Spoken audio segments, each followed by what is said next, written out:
¿Cómo usted analiza la aldea global tal cual como lo citó Marshall McLuhan, la situación global en términos éticos, en términos culturales, en términos políticos, a la cual por supuesto los creyentes tenemos que dar una respuesta y presentar defensa de nuestros argumentos?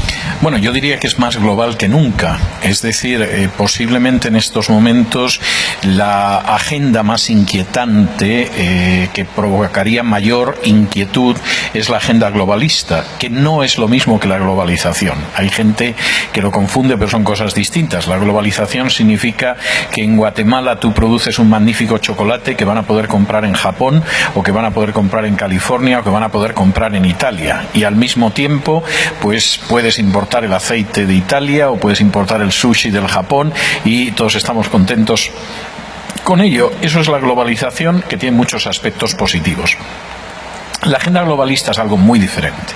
La agenda globalista es un proyecto de dominio planetario, de dominio global, de dominio universal, que además, para poder imponerse, tiene que acabar con una serie de escollos que tiene enfrente. Y esos escollos fundamentalmente son la soberanía de las naciones, es decir, hay que conseguir que las naciones cada vez sean menos soberanas, y por cierto tengo que decir que Guatemala en ese sentido es uno de los tubos de ensayo de mayor relevancia de la que puedan pensar incluso los propios guatemaltecos. Por supuesto, hay que acabar con la familia. La familia, en última instancia, es la última trinchera de cualquier cultura humana frente a crisis, como puede ser una crisis económica, una revolución, una guerra. Bueno, la familia es la última trinchera, el último lugar en el que te escondes. Y, por supuesto, el cristianismo, que tiene una escala de valores que, por supuesto, no va a ver con ojos de agrado lo que significa esa agenda globalista. Esa agenda globalista, en algunos casos, se desplaza a través de las organizaciones internacionales, y de hecho hay organizaciones internacionales que, fingiendo que ayudan a las distintas naciones, sin embargo las esclavizan a través de la deuda, a través de imponerles un programa político y social concreto, etcétera, etcétera. Esa agenda globalista funciona a través también de la ideología de género. En estos momentos la ideología de género se ha convertido prácticamente en el punto que decide si hay respeto a los derechos humanos o no.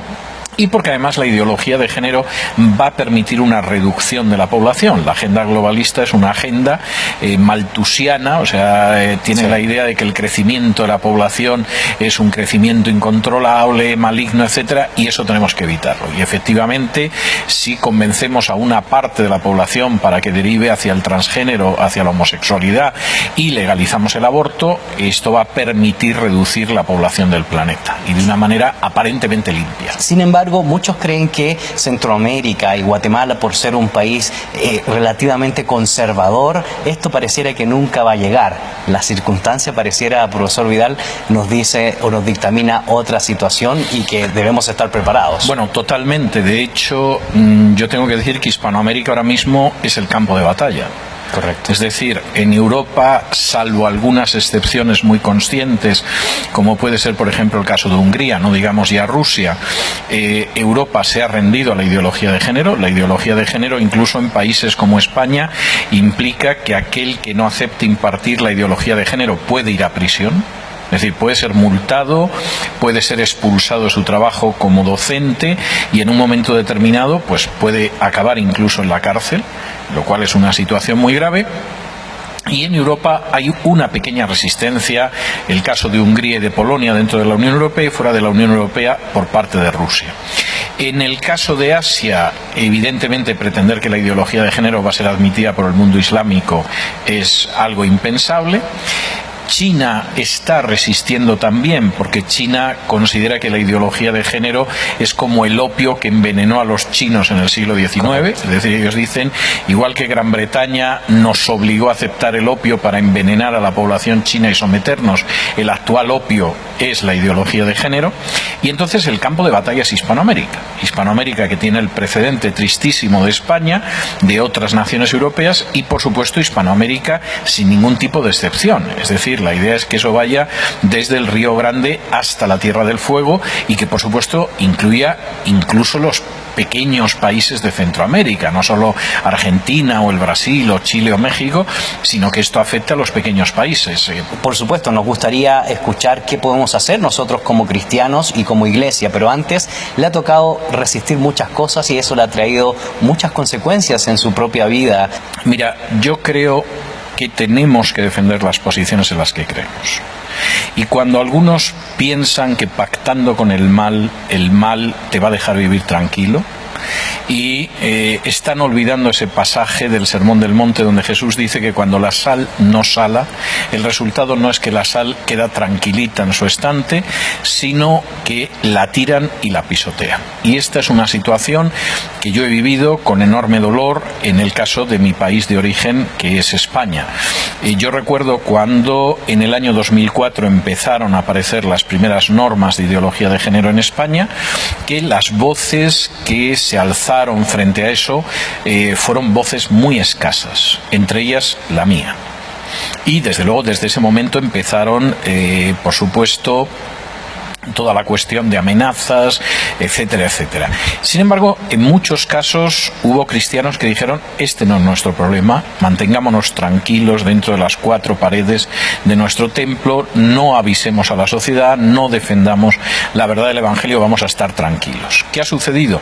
Pues que se han ido aprobando normas cada vez más duras. Empezaron legalizando el matrimonio homosexual, luego vino la adopción de niños por parejas homosexuales, pero ahora estamos en la etapa de leyes contra la discriminación por razón de género, que suena bien, porque todo el mundo quisiera que no hubiera discriminación, pero que en realidad son leyes para perseguir a aquellos que no se arrodillan ante la ideología de género. Y de pronto, aquellos que decidieron guardar silencio en su momento se han dado cuenta de que el día menos pensado, pues a lo mejor a un pastor lo pueden detener si se le ocurre predicar sobre lo que dicen los primeros capítulos de Romanos Pablo acerca de la homosexualidad.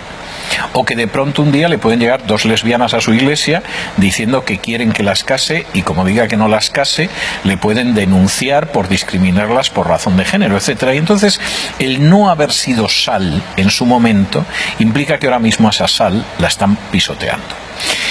¿Qué ha sucedido con aquellas personas, pues como puede ser mi caso, que decidimos que sí éramos sal? Bueno, pues han sido situaciones difíciles. Yo en un momento determinado tuve que exiliarme hace 5 años de mi país porque incluso peligraba mi vida en un sentido físico. Yo me salvé apenas por unas horas de un atentado que se iba a perpetrar en el lugar donde yo vivía en Madrid, y antes de eso habían venido muchas cosas. Habían venido presiones, habían venido amenazas, habían venido pérdidas de empleo. Yo creo que como creyentes tenemos que asimilar que nos llevarán ante los reyes y ante los jefes de las sinagogas, y que en ocasiones pues es posible que hasta nos azoten, y eso forma parte del PAC, ¿no? El PAC es un PAC en el que uno tiene una comunión directa con Dios, en que uno se sabe perdonado y reconciliado y justificado a través de la fe. Es aquel en el que uno sabe que puede todo en Cristo que nos fortalece, y también está el hecho de que, bueno, os calumniarán, os perseguirán, etcétera, pero aún así seréis bienaventurados. Y en ese sentido, ¿qué relevancia tiene para usted el cristianismo frente a las demás religiones y frente a la cultura como tal? Porque usted nos mencionaba algo sumamente importante. No es solo encerrarnos en nuestras cuatro paredes, sino demostrar lo importante que ha sido el cristianismo para la civilización y la historia misma de la humanidad. Bueno, eso forma parte de mi trabajo. No es mi única área de trabajo, pero es una de las partes de mi trabajo habitualmente. Poder mostrar, por un lado, lo que ha significado el cristianismo para cambiar positivamente la cultura a lo largo de los siglos. Y esto aparece en libros míos como La herencia del cristianismo o El legado de la reforma, etcétera. Pero también ser un activista de eso. Es decir, yo soy un activista en ese sentido. Yo sigo moviéndome en medios de comunicación que ocasionalmente pueden ser cristianos, pero mayoritariamente son de carácter secular, con una finalidad que fundamentalmente es la de cumplir con mi misión de sal y de luz. Jesús no dice que el cristianismo es una marca más de sal o es otra luz más. Dice que es la sal y la luz. Y si efectivamente el cristianismo no cumple con su función de ser la sal, la sociedad en la que vive será una sociedad que, al no estar conservada por la sal, cada vez se corromperá más hasta llegar a pudrirse por completo. Entonces, estamos contemplando ya atrocidades terribles, pero esto es solo el inicio de lo que podemos llegar a ver si el cristianismo no actúa como sal y como luz. ¿Dónde cree usted que está la Iglesia y hacia dónde debería ir ante la circunstancia globalista para desafiar a nuestra audiencia aquí en Bueno, Vida yo Real? creo que depende mucho de las congregaciones locales, incluso depende mucho de las naciones.